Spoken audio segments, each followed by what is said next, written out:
Hey everybody, welcome to another Machine Shop with Ash. This is my weekly show about war games and wargamers, where I pick a topic, I discuss, expand, maybe evangelize, or editorialize a little bit on it. These topics are usually generated by you guys, the viewers, either in discussion on my Facebook page, on the MiniWarGaming website, if you comment on the video there, or on YouTube if you reply to a comment that I make. And I usually comment on all my videos just to give you guys a chance to reply back so I can see what you guys are saying. So yeah, this is stuff that you guys get boiling in my head. So this Machine Shop, all your base are belong to us. That's a bad early 2000s meme joke, for those of you who are old like me and remember the younger days of memes on the internet. But we're going to talk about basing. And why are we talking about bases? Well, bases have been on my mind recently. It's something that it kind of dovetails into the shaking up the game changes thing, but it doesn't. It's really specific. And I have some history and sort of knowledge about bases, about actual like basing of miniatures and how that came to be. And so I want to talk about it a little bit, maybe expand people's knowledge and give you guys bigger perspective on basing in a miniature game. I know they don't make a lot of sense. They're just little things that dudes stand on, but our guys wouldn't stand up without them. So let's talk about basing, the basing sort of like changes that have happened over the years, and maybe move on to talking about how that affects us now. So let's do it right now and talk about bases. All right, so the pre-slaughter years. Pre-slaughter years, what do I mean by that? Well, between 1979 and 1983, if we're gonna talk about Citadel Miniatures, Citadel Miniatures did not come supplied with a base, but they also did. The reason for that is most miniatures, when they were cast with a small amount of, at the time, lead around their feet to allow them to stand up. And it was usually just a shape that would encompass their feet. It wasn't a circle, it wasn't a square, it had no shape of its own. It was just whatever the correct shape was that would fit in the mold, not create an undercut, not get pulled out, and have something, be able to be stood up on basically. And this is a throwback to tin soldiers. When people cast tin soldiers, they usually cast them with something at the feet, some small amount of extra metal that would allow the model to stand up if it was placed on its feet. And all it was to balance it and stand it up.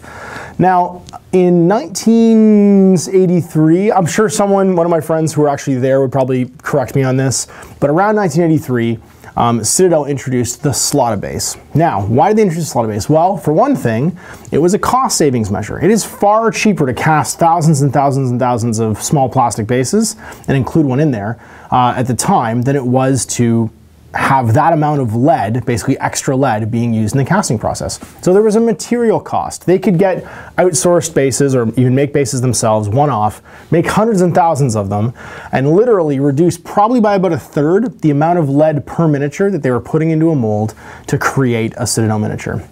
Because if you think about it, the larger the circumference of the model, the larger the base in the bottom, the more extra lead you're using to get the thing to stand up. And that's lead that's just extra. And not only that, because it wasn't a full-size base in and of itself, it was usually just an oblong shape that would encompass both feet, people were still gluing it down to something else. At the time, pennies would go out of circulation very frequently, dimes, nickels would go out of circulation very frequently for that reason. But a lot of people used washers, wooden discs, whatever was available to add a base themselves at home. So, pre-slaughter base, Games Workshop decides they're going to get rid of the base and they create the tab between the feet and they introduce slaughter bases. And people lose their minds, like completely lose their minds, go out of control crazy. And we're talking about a time before the internet. It required a significant amount of effort to lose your mind. It required writing a letter to White Dwarf, writing a letter to some other wargaming publication, writing a letter into Games Workshop, taking that letter, putting a stamp on it, spending money and walking it down to the post office so that people could know how angry you are. And that was a lot of effort. So to be angry and be trolling about something and get worked up about it, it was a significant thing at the time that the slaughter base was being introduced and that amount of lead was being pulled out. People felt robbed, they felt like their current generation miniatures would be cheaper or less real or less authentic. There was a whole host of emotions that blew up around the slaughter base. So we're talking about introducing bases to miniatures in general and cutting down the amount of lead that was being used in the casting process, creating a tab that the miniature would fit into the base on. People lost their minds. So, interesting. That's not really remembered, but there was a time before bases where there was a lot of do-it-yourself bases or just attached bases to the miniatures, and that change caused a huge commotion, a schism, if you will, of people losing their minds. So let's move forward, and we're going to move into hex basing. Now, when Games Workshop introduced the slotted base, they introduced all kinds of slotted bases, diagonally slit ones, sort of like cross slit ones. There was hexagons, there was octagons, there was circular, and these bases all were used for a variety of different games. So I have, from when I was a kid, Warhammer Fantasy miniatures on hexagonal bases. I have them on square bases. I have 40K miniatures on hexagonal bases. I have hexagonal flying stands for certain miniatures, clear hexagonal flying stands. And at the time, there was one type of base that was not as popular as the others. Now, the hexagonal base gained a lot of popularity because it basically had arcs. The octagonal base, because it was basically marked off at 45 degrees. If you took an octagonal base and you marked off all of the edges, you could get a full rotation of all the degrees that you needed. No, that was the hexagonal base. Yeah, the hexagonal base was, because it was 90, no, it was 60, 60, and 60. Yeah, you could have 3 60-degree arcs on a hexagonal base. So, very interesting and useful in a strategic line of sight sort of based game. It had some versatility and it was worthwhile. Now the octagonal base, same thing. You could have basically a number of sides that would create known arcs, so you could draw a line of sight. The round base, though, anything went, and round bases were everywhere. And eventually they phased the hexagonal base out. And this did not cause quite the same amount of commotion as phasing out or introducing slotted bases did, but there's still some discussion as to why are there no longer hexagonal bases in my game. Hexagonal bases were shared by a bunch of other miniature games too. BattleTech used hexagonal bases, and those were used for similar reasons, right? You had BattleTech miniatures that needed arcs and line of sights and stuff like that. And so primarily, after a while, Warhammer 40,000 miniatures became based only on round bases. Once you move to second edition, post sort of like 1993, 92, 93. I have a copy of it right there. I could probably look, but I'm not going to. You would find that the hexagonal bases had been almost completely phased out, and you had nothing but round bases on Warhammer 40,000 miniatures. So now move the timeline ahead again. We've gone from 1979 to 1983. We've gone from 1983 through 1991 or 92. And now we're moving on to the 2000s. 2004, new Terminators are released. New, cool, plastic, multi-part posable Terminators, and they're equipped with 40mm bases. And once again, people lose their minds. All my Terminators, all my hundreds of Terminators, I have a Deathwing Company all on 25mm bases, and they're all garbage now. You've made them not good, you've made them terrible, all because you've changed the basing size. Diagrams are drawn up and posted on the internet of the way that this will impact blast templates. Charge diagrams are made, close combat diagrams, yickety, bickety, yes, all kinds of different stuff is done to prove that this is the worst idea in history, and that it will basically ruin the game and everything will fall apart. So there we are. We're in the 2000s now. Let's dial ahead to 2014, 2015, to present day, and there is currently a huge, I would say, apostasy. There's a Warhammer apostasy taking place where people have seen a miniature, a war machine. It was, I believe, a Doombell or a Plague Furnace for the Skaven, and it was on an oblong oval base, and the internet lost its mind. Warhammer players just completely, for those who cared, became obsessed with the idea that the game was going to be ruined, moved around bases, all kinds of theories came about it was going to move to a skirmish game, be more like Warhammer 40,000. None of it founded, not all of it unbased. My last week's episode about 1,000,001 Rumors kind of encompasses that. But what it is just, again, a reaction to changing the base. So let's talk about this. This has happened many times before. It'll happen, I'm sure, many times again in the future. But what we're talking about is value placers. You've got guys who own huge collections of Citadel miniatures that are a certain way. And right now they conform to the norm. So what happens is, and what we're talking about now, is a new normal is being created to which your collection, your hard work, and your investment no longer conforms. I guess that's the next part of this story. How are we going to deal with no longer being the normal in whatever it is we're doing?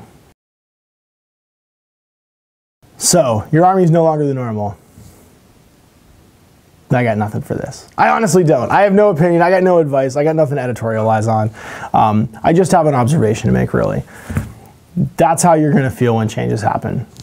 You're entitled to feel that way. You put a lot of time and hard work into what you did. You bought all those miniatures on certain bases. You no longer feel like they conform to what the idea of normal is in that game. So, what are your choices? Well, you could change them. You could go and rebase everything if you want to. You could throw them in the garbage. You could throw them away. You could throw them down a hole. You could make a video of you publicly shaming them by smashing them all with a hammer and post it on the internet to voice your dissatisfaction to the world at large. All of these are options available to you. But has the change actually happened yet? Well, for the current one, the one that we're currently in, the great apostasy of Warhammer Fantasy Battle, is not real. We don't know if it's happening. And really, will it affect your gameplay that much? Maybe, maybe not. I think there's a lot of hyperbole and rumor floating around. And if you are going to have a reaction, you should probably wait. The other ones I talked about in past, those are all real. Those happened. Those are in the history books. Those are written down in fact. Terminators are on different base sizes. There is no longer a great hexagonal base thing out there, unless you still are one of those people that play Battletech. And all bases now are done on something that attaches to a base. There's no included or basically cast on bases in miniatures these days. I guess the question is going to become, what happens in the future? And I got nothing for this. I don't know, because I don't know what the changes are going to be. I got no advice for you guys. I know what I'm going to do. I'm going to continue putting them on whatever base I like and I think looks cool, because that's what I did beforehand. And I don't really care about conformity, because to me, being part of the social norm or part of like the current zeitgeist of the internet, it means nothing to me. I'm old, I'm broken, I'm tired, I don't care. And really, as long as it's pleasing to me aesthetically, I could care less what other people think. If I'm having fun and I'm playing games with it, then that's awesome. If I want to put all my Warhammer miniatures in the future on 30mm lift bases like in War Machine, maybe I'll do that. As long as it's not a rule set where they have to rank up, I'll totally do that, because I just got a whole bunch of secret weapon bases from my buddy Mitch. I got to figure out what I'm going to use them for. If I was to play Mordheim again, which I'm thinking about doing right now, although it won't be called Mordheim, it'll become called something else, I would probably put all my guys on round bases, because that is a skirmish game, and being on a square base is totally irrelevant in that game. I would make all kinds of cool, rubbly, post-apocalyptic bases. You'll see why I'm talking about this in a second when I get to On the Painting Table. But that's it. I got no advice for you, because one, nothing's real yet, and that goes back to my last episode. If you want to talk about rumors and reactions to rumors, go watch that one. Go watch episode 17. Episode 18, when it comes to changing bases and stuff like that, yeah, it happens. Every time it's happened, I've either retired the miniatures on those bases and just built new ones, or I've gone and changed them over. In fact, for me, it just happened in Infinity. All of my tags, the big giant robot punchy dudes that are in Infinity, had their base sizes changed from 40mm to 55mm. And I went through a bunch of like, ooh, I don't like this. Mostly because all my tags were painted already. They were already on 40mm bases. But the more I played with them, the more banged up they got slamming into scenery, because they're all sitting off their bases a little bit. Their feet were hanging off, bits and pieces were hanging off, their guns were hanging off. I bought some base extenders from Custom Meeple. I put them on. They were still getting banged up. The base extenders were falling off. I looked at them and I went, okay, forget it. I'm making an order right now from a web store. They've got the 55mm or 50mm or whatever it is, bases for Infinity. I'm gonna order a pack of 5 and I'm just gonna rebase all my tags. I did it, I got it over with. It took me literally like maybe an hour to break them off their bases really carefully, glue them to new bases, wait for that to dry, add some basing material, get it all painted and dry brushed, put it all back together, and I'm super happy with it. I didn't bother doing my Squallow because I have 2 new Squallows that I'm gonna totally paint up, but I did my, whatchamacallit, my Yodam and my Cutter, and I've got extra bases now for when I finally build my Guja and my Zalamandra for my whatchamacallits, my Nomads and my Yujing. So, Yuqing, sorry. So yeah, it happens, and you react it however you want to react to it. I went through like the different stages of like denial, you know, bargaining basically when I had the movement extenders, the base ranks or whatever, to finally just acceptance and moving on. And now I've got bases, I can rebase all the ones I haven't built and painted yet, I can just put bases on, and I'll be fine, I'll be ready to go. So there it is. There's my discussion on how you deal with, you know, the base stuff, my observations on the history of bases changing in wargaming, and the fact that really, you're all going to react to it differently, and I got no advice for you. Just weather the storm of the latest great revolution in basing, and it'll be fine. Your miniatures are still good. Like, if everything moves to round bases in the future and Warhammer does become something in a skirmish game, you can still skirmish on square bases. Doesn't change anything. There's lots of guys out there playing with a demon army on square bases in 40K, and they can play just fine. It really doesn't matter. If it matters so much to people that they won't play you because you've got square bases instead of round bases in 40K, just don't play those people. They're not very fun to play against. And that's it. So there's my talk about basing, the history of bases in wargaming, all of the panic and commotion that's been caused by it in the past, and where we sit right now as of today on the topic of basing. So expect to see me round basing some stuff in the future anyway, because I'm going to play some skirmish games of Warhammer because it's the end times, because I love post-apocalyptic stuff. So let's check out what's on the painting table and why I'm talking about that. So I've been pretty busy since the last time I talked to you guys. Basically, I've taken the last 2 days. That would have been Tuesday and Wednesday of this week. So yeah, Tuesday I built all this, Wednesday I painted it all. And I enhanced our fantasy scenery collection. So at MiniWarGaming, we have tons of 40K scenery from all the different narrative campaigns and 40K stuff that the guys do. But because we just started Old World Wars about 6 or 7 months ago, we didn't have a lot of fantasy scenery. We had lots of tree stands and hills and stuff in the odd building for the War Machine League. But we didn't have like a good selection of fantasy scenery, especially urban scenery. So what I did was I went out and I made a post-apocalyptic fantasy table. Now this is set in the end times, I don't know if you guys have been keeping up with the stories of the end times, but Altdorf is in flames. It's been burned, sacked, and destroyed. The capital of the empire is gone. So what I wanted to do was build Altdorf, City of the Damned. I picked up 3 of the Warlord Games ruined hamlets, which is basically like 3 buildings each, so there's 9 buildings total. I got the ruined, it's like a storefront thing, also from Warlord Games, an MDF, and I got a Renedra barn, like ramshackle barn. Based them all in MDF, textured them all, added some stuff. I got some walls too, there's a whole bunch of wall sections. Base coated them all black, painted them with my airbrush, did all the details yesterday. And now we have a ruin table. It's going to look great on the the fat mats from Frontline Gaming for the Urban War. It's the urban table, which looks like almost like a fantasy cityscape. And yeah, they're all done. So they're pretty nice. They're the same kind of plastic as the War Machine Warjacks. So it's like a plastic resin hybrid. So don't expect to glue it with polystyrene cement because you can't. It's all super glue, but I Gorilla Glued it all down. The walls are resin. This right here is MDF. This is actually hard styrene though. This Renedra barn is a regular hard styrene like a Space Marine or a GW miniature. They're nice. They're modular. So like you can see, I made every building different. Like none of them are the same, which I thought was really cool because I hate it when you just got the same building kind of like stamped over and over again. And it's going to give us some awesome stuff to just fight through. Ruins are great in Warhammer Fantasy. You can occupy them just like a wood. You can move right through them and stuff too, and they act kind of like a wood with extra features and stuff. They give you some cover benefits. And yeah, you don't really, even if you choke up the table with lots of buildings, a game of Warhammer can still take place pretty easily. So I expect to see some urban combat based in the ruins of Altdorf in the future. I've also been talking about doing an Afterwork League, doing some skirmish stuff, so you may see something on my channel about that as well. So there it is. Yeah, I had a big weekend painting and building this week. I choked the office. Like, Steve and I were literally both just, like, goofy from super glue fumes because I couldn't, like, yeah, I couldn't stop building this. Once I start a project, I have to do it all. I had this huge box of stuff that we'd ordered, and I just wanted to build it all and paint it all at the same time. So there it is. Not so tight close-ups. I even used all of the packaging it came in, the boxes, to do all of the, like, cobblestones and, like, tiles and stuff like that. I just cut them up and glued them down to the MDF.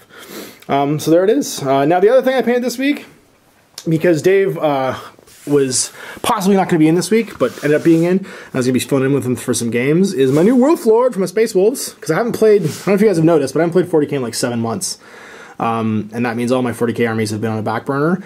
And 2 of them, the most 2 recent ones I painted, had their codexes redone since I started working at MiniWarGaming. So I didn't really have a HQ for my Space Wolves anymore because I was using Logan Grimnar. I could just use him as a Wolf Lord because I converted him anyway, but I wanted a cooler HQ. And the new hotness for HQs, if you're doing combined arms, is the Fang Sword, Artificer Armor on a Thunderwolf. I had lots of extra bits. You can go to my blog, which is girlminiaturegames.wordpress.com, and check out the build and all the parts I use and the painting process and stuff if you want. But there he is. You got the Fang Sword, Storm Shield, Artificer Armor, Helmet Fast, like standard operating procedure. The wolf, actually, it's funny because he's crouched down so low. People have been talking about how stark the highlights are. They're just stark because of the way I've been shooting him with my camera. He's actually all dark brown and like stuff on the bottom, because all of my other ones are light on the bottom, dark on the top, so I did him light on the top, dark on the bottom. So he looks a lot better in person, but like because I have to photograph everything at a high angle, you can't really see like the detail on this guy. It just looks like his muzzle and his head are all blown out white.